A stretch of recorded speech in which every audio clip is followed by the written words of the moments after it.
Chapter 14 grief का मंदिर। जब रात हो गई तो टार्जन ने उस पुजारी का मुखौटा और मृत पूंछ पहन ली जिसे उसने मंदिर के नीचे तहखानों में मार डाला था। उसने सोचा कि अब दोबारा गार्ड को पार करने की कोशिश करना ठीक नहीं होगा, खासकर इतनी देर रात को, क्योंकि इससे टिप्पणी और संदेह पैदा होने की संभावना थी। इसलिए वह बगीचे की दीवार पर लटके पेड़ पर चढ़ गया और उसकी शाखाओं से जमीन पर गिर गया। पकड़े जाने के गंभीर जोखिम से बचते हुए वानर पुरुष महल के प्रांगण में चला गया, मंदिर के उस तरफ से पहुंचा जिस तरफ से वह भागने के समय मंदिर से निकला था।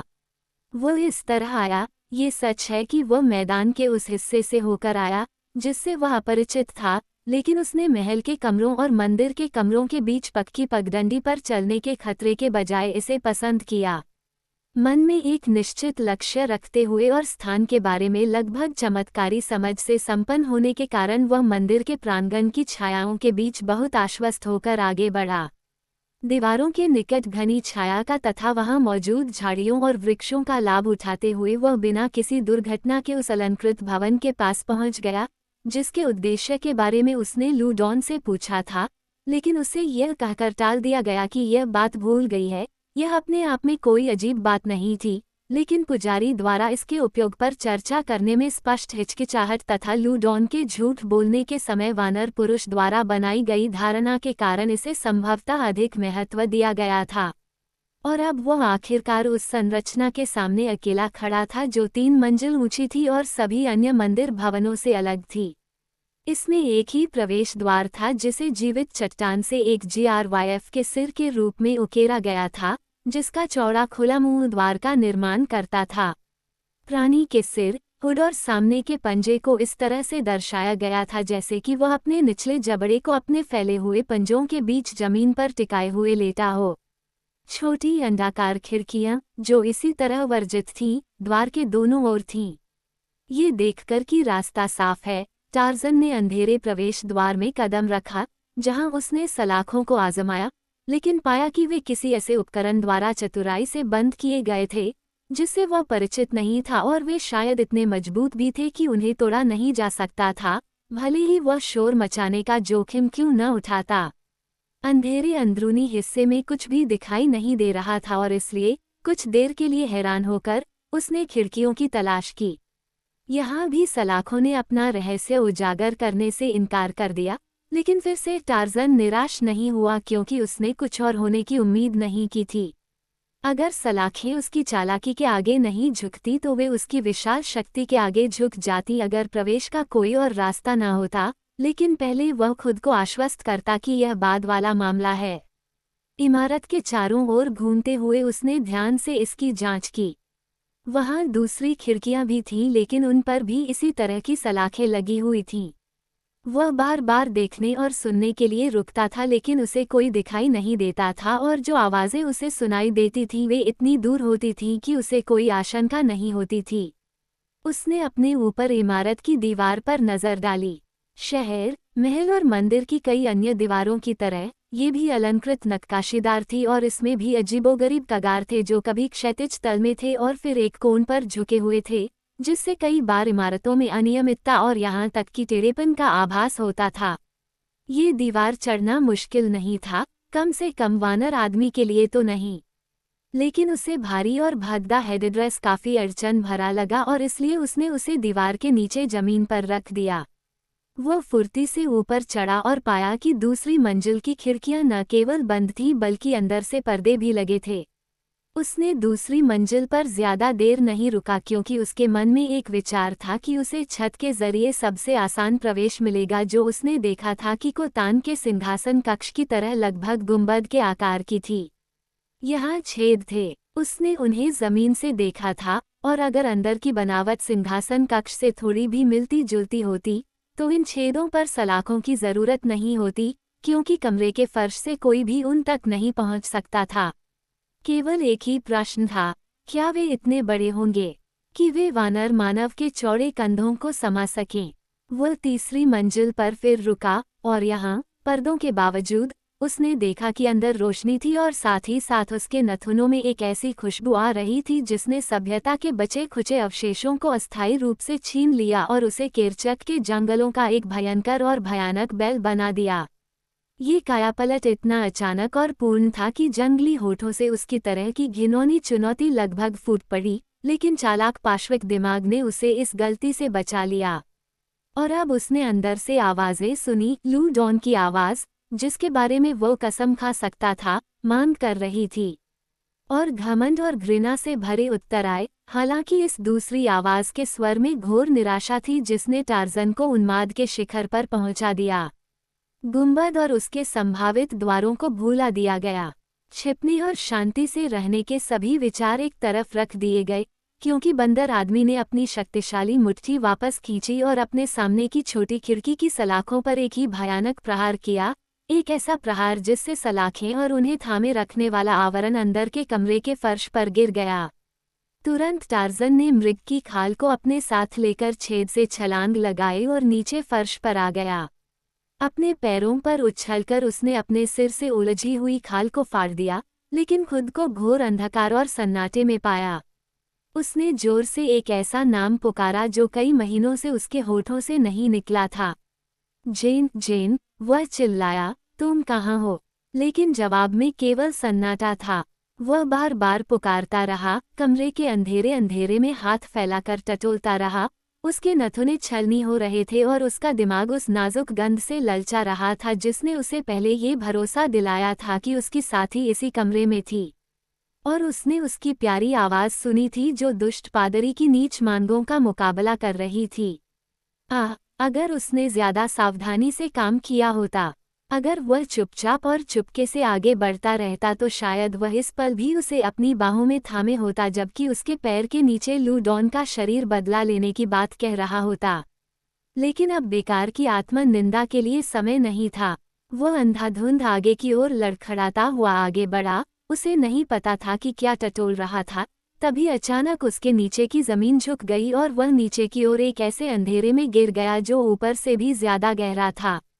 उसने महसूस किया कि उसका शरीर एक चिकनी सतह से टकराया है और उसे एहसास हुआ कि वो एक पॉलिश किए हुए ढलान से नीचे की ओर तेजी से गिर रहा था, जबकि ऊपर से एक ताना मारने वाली हंसी की मजाकिया आवाज आई और लू डॉन की आवाज उसके पीछे चिल्लाई, अपने पिता के पास लौट जाओ, ओ डोर ओ लोथो। वानर पुरुष अचानक और दर्दनाक तरीके से चट्टानी फर्श पर रुक गया।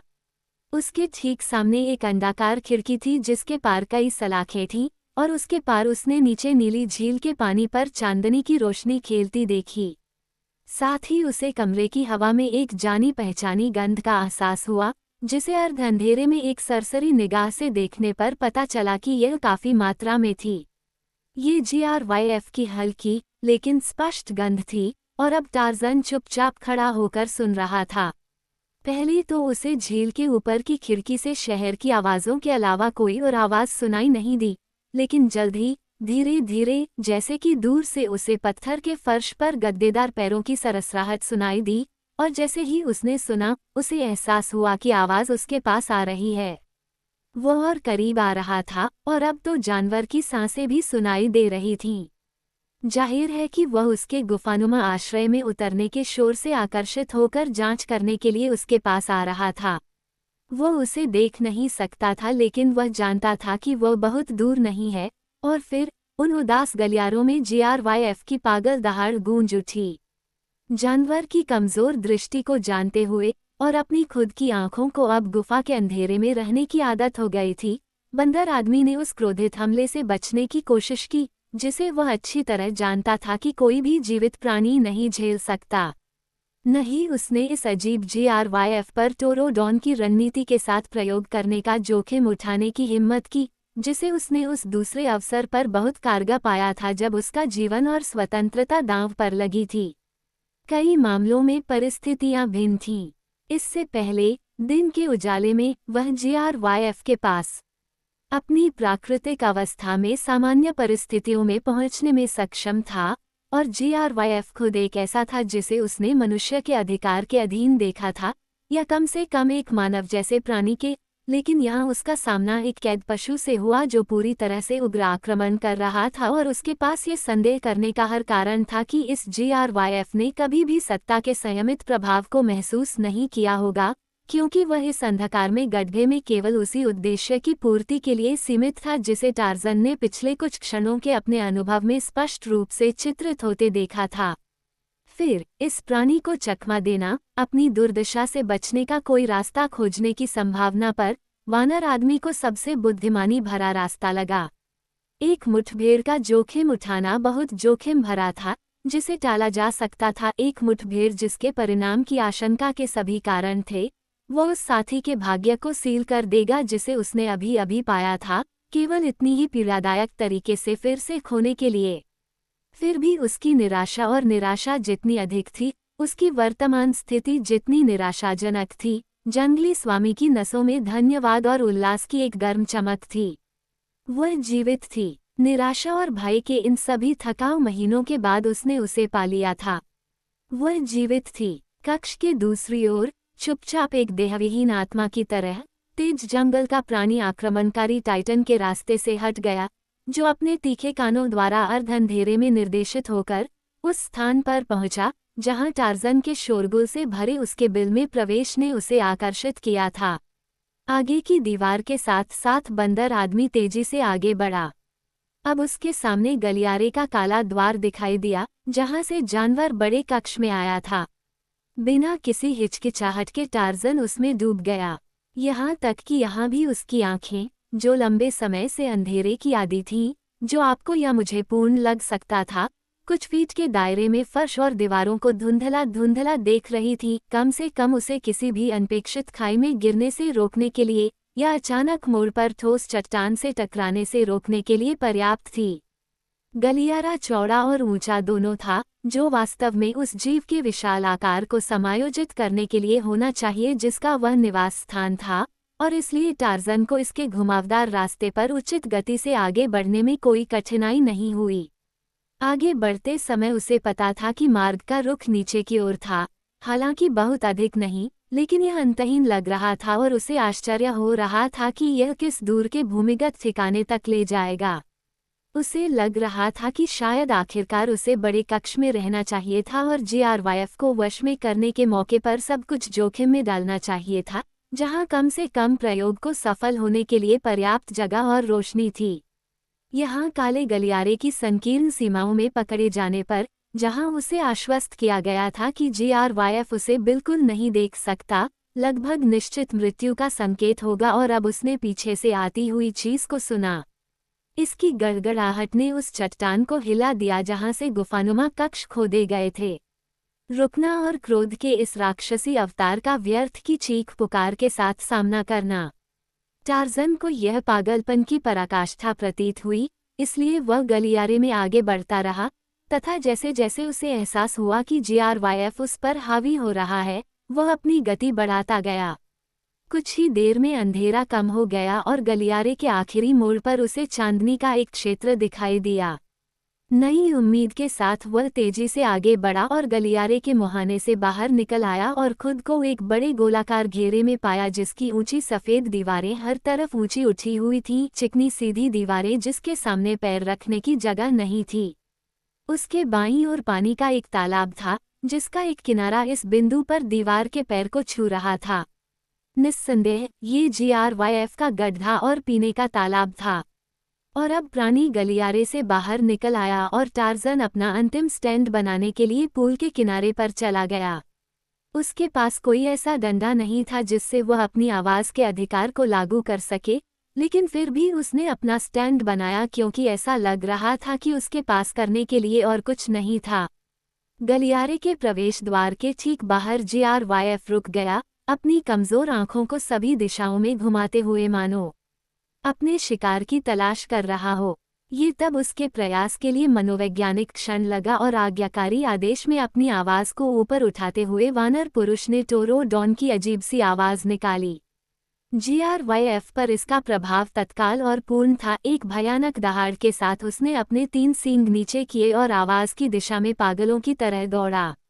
दाएं या बाएं भागने का कोई रास्ता नहीं था, क्योंकि उसके पीछे तालाब का शांत पानी था, जबकि उसके ऊपर पहले से ही विनाश की गड़गड़ाहट हो रही थी। शक्तिशाली शरीर पहले से ही उसके ऊपर ऊंचा दिखाई दे रहा था जब बंदर आदमी मुड़ा और अंधेरे पानी में गोता लगाया। उसके सीने में उम्मीद मर चुकी थी। कारावास, खतरे और कठिनाई के कष्टदायक महीनों के दौरान जीवन के लिए संघर्ष करते हुए ये कभी कभी टिमटिमाती और जलती थी, लेकिन हर बार फिर से कम हो जाती थी और अब ये पूरी तरह से बुझ चुकी थी और केवल ठंडे जले हुए अंगारे रह गए थे, जिनके बारे में जेन क्लेटन जानती थी कि वे फिर कभी नहीं जलेंगे। आशा मर चुकी थी जब वो एल-लूर में ग्रिफ के मंदिर में अपने जेल क्वार्टर में उच्च पुजारी लू डॉन का सामना कर रही थी। समय और कठिनाई दोनों ही उसकी शारीरिक सुंदरता पर अपनी छाप छोड़ने में विफल रहे थे। उसके संपूर्ण रूप की रूपरेखा, उसकी चमकदार सुंदरता की महिमा ने उन्हें चुनौती दी थी। फिर भी इन्हीं विशेषताओं के कारण वह अब खतरे का सामना कर रही थी, क्योंकि लू डॉन उसे चाहता था। छोटे पुजारियों से वह सुरक्षित थी, लेकिन लू डॉन से वह सुरक्षित नहीं थी, क्योंकि लू डॉन उनके जैसा नहीं था, क्योंकि पालोल डॉन का उच्च पुजारी पद पिता से पुत्र को मिल सकता है। कोतान राजा उसे चाहता था और अब तक जो चीज उसे दोनों से बचाए हुए थी वह थी एक दूसरे के लिए दोनों का डर। लेकिन आखिरकार लू डॉन ने विवेक को किनारे कर दिया और रात के खामोश पहरों में उसे लेने के लिए आ गया। उसने घमंड से उसे पीछे धकेल दिया था, हमेशा समय पाने की कोशिश में, हालांकि वह दूर से भी अनुमान नहीं लगा सकती थी कि समय उसे राहत या नई उम्मीद कैसे दे सकता है। जब वो उसे पकड़ने के लिए कमरे में आगे बढ़ा तो उसके क्रूर चेहरे पर वासना और लालच की एक तीखी झलक दिखाई दी। वह न तो सिकुड़ी और न ही डरी, बल्कि एकदम सीधी खड़ी रही। उसकी थोड़ी ऊपर उठी, उसकी सीधी निगाहें उसके लिए घृणा और अवमानना से भरी हुई थीं। उसने उसके हाव भाव को पढ़ा और हालांकि इससे उसे गुस्सा आया, लेकिन इसने उसके कब्जे की इच्छा को और बढ़ा दिया। यहाँ वास्तव में एक रानी थी, शायद एक देवी, उच्च पुजारी के लिए उपयुक्त साथी। तुम्हें ऐसा नहीं करना चाहिए, उसने कहा, जैसे ही वो उसे छूना चाहता था।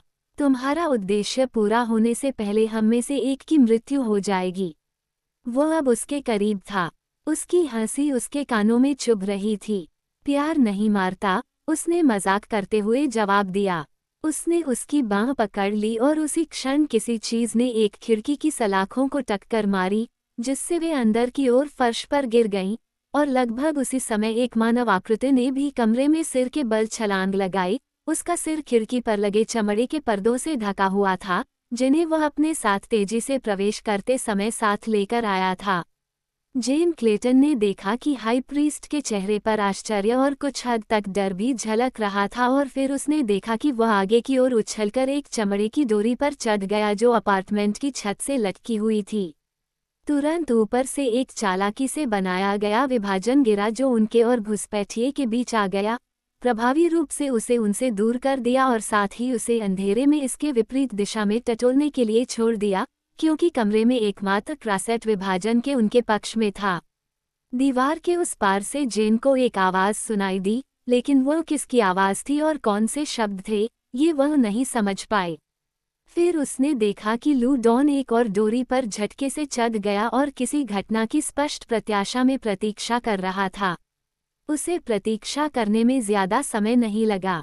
उसने देखा कि डोरी अचानक हिल गई, जैसे कि ऊपर से झटका दिया गया हो, और फिर लू डॉन मुस्कुराया और एक और संकेत के साथ उस मशीन को चालू कर दिया जिसने विभाजन को फिर से छत में अपनी जगह पर उठा दिया था। कमरे के उस हिस्से में आगे बढ़ते हुए जिसे विभाजन ने बंद कर दिया था, महायाजक फर्श पर घुटनों के बल बैठ गया और उसके एक हिस्से को नीचे झुकाते हुए नीचे की ओर जाने वाली एक शाफ्ट का काला मुंह दिखाई दिया। जोर से हंसते हुए वह छेद में चिल्लाया, अपने पिता के पास लौट जाओ, हे डोर ओलोथो। जब तक लू डॉन ने नहीं चाहा, तब तक जाल के दरवाजे को असावधान लोगों के पैरों के नीचे खुलने से रोकने वाले जाल को तेजी से बंद करके महायाजक पुनः अपने पैरों पर खड़ा हो गया। अब सुंदरी, वह चिल्लाया, और फिर जडॉन, तुम यहाँ क्या कर रहे हो? जेन क्लेटन लू डॉन की आंखों की दिशा का अनुसरण करने के लिए मुड़ी और वहां उसने अपार्टमेंट के प्रवेश मार्ग पर एक योद्धा की शक्तिशाली आकृति देखी, जिसके विशाल चेहरे पर कठोर और अडिग अधिकार की अभिव्यक्ति थी। मैं कोतान, राजा की ओर से आया हूँ, जाडॉन ने उत्तर दिया, सुंदर अजनबी को निषिद्ध उद्यान में ले जाने के लिए। लूडॉन चिल्लाया, राजा, जाद बेन ओथो के महायाजक मुझे चुनौती दे रहे हैं। ये राजा का आदेश है, मैंने बोल दिया है, जाडॉन ने तुरंत कहा, जिसके व्यवहार में पुजारी के प्रति भय या सम्मान का कोई संकेत नहीं था। लूडॉन अच्छी तरह जानता था कि राजा ने इस दूत को क्यों चुना था, जिसका पाखंड कुख्यात था, लेकिन जिसकी शक्ति ने उसे अभी तक पुजारी की चालों से बचाया था। लूडॉन ने छत से लटकी पट्टियों पर एक गुप्त नज़र डाली। क्यों नहीं, अगर वह जाडॉन को कक्ष के दूसरी तरफ आकर्षित करने के लिए चाल चल पाता। आओ, उसने समझौतापूर्ण लहजे में कहा, हम इस मामले पर चर्चा करें, और उस स्थान की ओर बढ़ गया जहां वह जाडॉन को अपने पीछे आने के लिए कह रहा था। इसमें चर्चा करने के लिए कुछ भी नहीं है, जाडॉन ने उत्तर दिया, फिर भी विश्वासघात के डर से वह पुजारी के पीछे चला गया।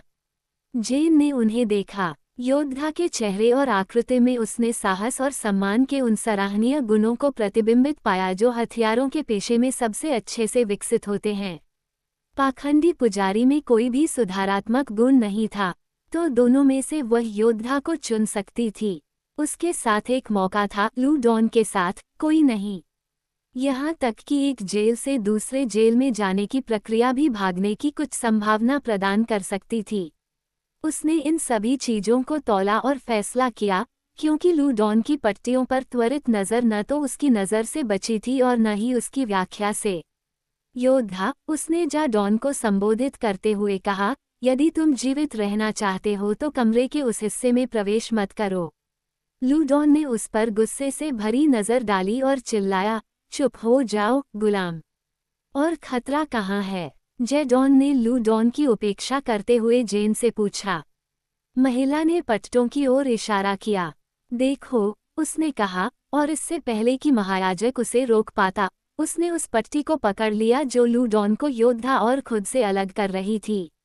जाडॉन ने उसकी ओर प्रश्नवाचक दृष्टि से देखा। तुम्हारी वजह से उसने मुझे धोखा दिया होता, उसने कहा, मुझे वहां कैद करके रखा, जबकि तुम्हें उसने अपने मंदिर की भूल भुलैया में कहीं और छिपा रखा था। वह इससे भी ज्यादा कुछ कर सकता था, जेन ने जवाब दिया, जैसे ही उसने दूसरी डोरी खींची। इससे विभाजन के पार फर्श में एक जाल के बंधन खुल जाते हैं। जब आप उस पर पैर रखते तो आप मंदिर के नीचे एक गड्ढे में गिर जाते। लूडॉन ने मुझे अक्सर इस तरह की धमकी दी है। मुझे नहीं पता कि वह सच बोलता है, लेकिन वह कहता है कि मंदिर का एक दानव वहां कैद है, एक बहुत बड़ा GRYF। मंदिर के अंदर एक GRYF है, जाडॉन ने कहा। उसके और बलि के साथ, पुजारी हमें कैदियों की आपूर्ति करने में व्यस्त रखते हैं, हालांकि कभी कभी पीड़ित वे होते हैं जिनके लिए लूडॉन ने हमारे अपने लोगों के बीच नफरत पैदा कर दी है। वह लंबे समय से मुझ पर नज़र रखे हुए है। यह उसके लिए मौका होता, लेकिन तुम नहीं होती। मुझे बताओ, महिला, तुमने मुझे क्यों चेतावनी दी? क्या हम सभी समान रूप से तुम्हारे जेलर और दुश्मन नहीं हैं? लूडॉन से ज्यादा भयानक कोई नहीं हो सकता, उसने जवाब दिया, और तुम एक बहादुर और सम्माननीय योद्धा की तरह दिखते हो। मैं आशा नहीं कर सकती, क्योंकि आशा मर चुकी है, और फिर भी यह संभावना है कि इतने सारे लड़ाकों के बीच, भले ही वे मेरी जाति से अलग हों, कोई ऐसा हो जो अपने दरवाजे के भीतर किसी अजनबी के साथ सम्मानजनक व्यवहार करे, भले ही वह एक महिला हो। जाडॉन ने उसे 1 मिनट तक देखा। कोतान तुम्हें अपनी रानी बनाना चाहता है, उसने कहा। ये बात उसने खुद मुझसे कही है, और निश्चित रूप से यह उस व्यक्ति की ओर से सम्मानजनक व्यवहार होगा जो तुम्हें गुलाम बना सकता है। तो फिर वो मुझे रानी क्यों बनाएगा? उसने पूछा। जाडॉन इस डर से करीब आया कि कहीं उसकी बातें सुन न ली जाएं। वह मानता है, हालांकि उसने मुझे ऐसा नहीं बताया, कि तुम देवताओं की जाति से हो। और क्यों नहीं? जाद बेन ओथो पूंछविहीन है, इसलिए यह अजीब नहीं है कि कोतान को संदेह है कि केवल देवता ही ऐसे हैं। उसकी रानी मर चुकी है और केवल एक बेटी छोड़ गई है। वह एक बेटे की चाहत रखता है, और इससे अधिक वांछनीय क्या हो सकता है कि वह देवताओं के वंशज लूडॉन के लिए शासकों की एक पंक्ति स्थापित करे। लेकिन मैं पहले से ही शादीशुदा हूँ, जेन ने रोते हुए कहा। मैं किसी और से शादी नहीं कर सकती। मुझे न तो वह चाहिए और न ही उसका राजपाट। कोतान राजा है, जाडौन ने उत्तर दिया, जैसे कि उसने सब कुछ स्पष्ट और सरल कर दिया हो। तो फिर तुम मुझे नहीं बचाओगे? उसने पूछा। यदि तुम या लूर में होते, उसने उत्तर दिया, तो मैं तुम्हें राजा के विरुद्ध भी बचा सकता था। जलूर क्या है और कहाँ है? उसने किसी भी तिनके को पकड़ते हुए पूछा। ये वह शहर है जहाँ मैं शासन करता हूँ, उसने उत्तर दिया। मैं वहाँ और उससे आगे की पूरी घाटी का प्रमुख हूँ। वो कहाँ है? उसने जोर देकर पूछा। क्या वह दूर है? नहीं, उसने मुस्कुराते हुए उत्तर दिया, ये दूर नहीं है, लेकिन ऐसा मत सोचो, तुम कभी भी वहाँ नहीं पहुँच सकते। तुम्हारा पीछा करने और तुम्हें पकड़ने के लिए बहुत सारे लोग हैं। हालांकि अगर तुम जानना चाहते हो तो यह उस नदी के ऊपर है जो जादबेनलुल में गिरती है, जिसका पानी अल्लूर की दीवारों को चूमता है। पश्चिमी कांटे पर ये 3 तरफ पानी से घिरा है। पालुल डॉन का अभेद्य शहर सभी शहरों में से अकेला ऐसा शहर है जिसमें कभी कोई दुश्मन नहीं घुसा है, क्योंकि इसे तब बनाया गया था जब जादबेन ओथो एक लड़का था। और क्या मैं वहाँ सुरक्षित रहूंगी? उसने पूछा। शायद, उन्होंने जवाब दिया। आह, मरी हुई आशा, किस मामूली उकसावे पर तुम फिर से चमकना चाहोगी? उसने आह भरी और अपना सिर हिलाया, आशा की बेकारता का एहसास करते हुए। फिर भी उसके मन की आंखों के सामने एक आकर्षक चारा लटक रहा था। जालूर, तुम समझदार हो, जाडौन ने उसकी आह का अर्थ समझाते हुए टिप्पणी की। अब चलो, हम निषिद्ध उद्यान के बगल में राजकुमारी के क्वार्टर में चलते हैं। वहाँ तुम राजा की बेटी ओ लुआ के साथ रहोगी।